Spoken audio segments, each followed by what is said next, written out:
Peanut butter ගෙදර හදන්න පුළුවන් කියලා ඔයා දැනගෙන හිටියද? මේකට අපිට ඕන වෙන්නේ රටකජු. ඉතින් හරිම ලේසියෙන් රටකජු වලින් අඩුම වියදමින් ගෙදරදී හදාගෙන කන්න පුළුවන්. ලොකු ගණන් දීලා කඩෙන් ගන්නේ නැතුව ගෙදරදී ඔයාට හරිම ලේසියෙන් ලාභෙට හදාගන්න පුළුවන්. ඉතින් මේ තියෙන්නේ මම පීනට් බටර් හදන විදිය. මුලින්ම අපි රටකජු ටික මේ විදියට බෙද ගන්න ඕන. ඉතින් මම මෙතන අරගෙන තියෙන්නේ අමු රටකජු. ඉතින් ඔයාලට කඩේ මේව කිරලා ගන්න පුළුවන්.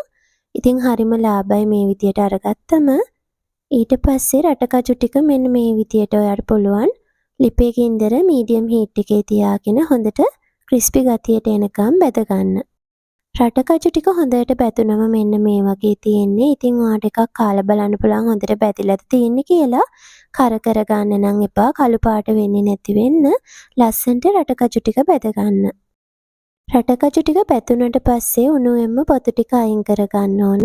රටකජු වල පොතු ඔක්කොම අයින් කරලා තමා දැන් මම මේ අරගෙන තියෙන්නේ. මෙන්න මේ විදියට පොතු ටික ඔක්කොම අයින් කරාට පස්සේ අපි ග්‍රයින්ඩර් ජාරයක අරගෙන ඒකට රටකජු ටික එකතු කරගනිමු. දැන් මම මේක බ්ලෙන්ඩර් කරගෙන එන්න හදන්නේ. ඔයාලට පේනවා ඇති මම වෙන කිසිම දෙයක් මේකට එකතු කරේ නැතුව බ්ලෙන්ඩර් කරේ. ඉතින් හොඳට බ්ලෙන්ඩර් වුණාම රටකජු වලම තියෙන තෙල් ටික මේකට නිදහස් වෙලා මෙන්න මේ වගේ පේස්ට් එකක් තමයි එන්නේ. ඊළඟට මම මේකට සීනි එකතු කරනවා. දුඹුරු සීනි තමයි අරගත්තේ. සීනි ඔයාට කැමති ප්‍රමාණයක් එකතු කරගන්න පුළුවන්. මම මේස හැඳි 3ක් එකතු කරලා බ්ලෙන්ඩර් කරගත්තා. ඊළඟට දැන් මම මේ තෙල් ටිකක් එකතු කරේ. මේකට ඔයාට ඔලිව් තෙල් එකතු කරන්න පුළුවන්. රටකජු ඔයිල් එක පුළුවන්. ඒ වගේම ඔයාට පුළුවන් සුදු පොල් තෙල් එකතු කරන්න.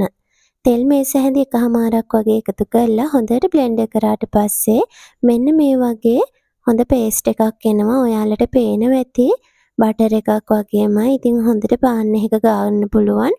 හරිම රසවත් මේක. වෙන කිසිම දෙයක් අපි මේකට එකතු කරන්නෙත් නැහැ. හරිම ලේසියෙන් හදාගන්න පුළුවන්. ඉතින් මේ වගේ ඔයාට බෝතලයක දාලා මේක ෆ්‍රිජ් එකේ තියාගන්නත් පුළුවන්. ඉතින් අවශ්‍ය වෙලාවට පාන් පෙත් එක රොටි එක ඔයාලා කැමති විදියකට ගාලා පොඩි අයට උනත් දෙන්න පුළුවන් බය නැතුව. කඩෙන් පීනට් බටර් එකක් ගන්න ගියොත් කොච්චර මුදලක් යනවද කියලා දන්නවනේ.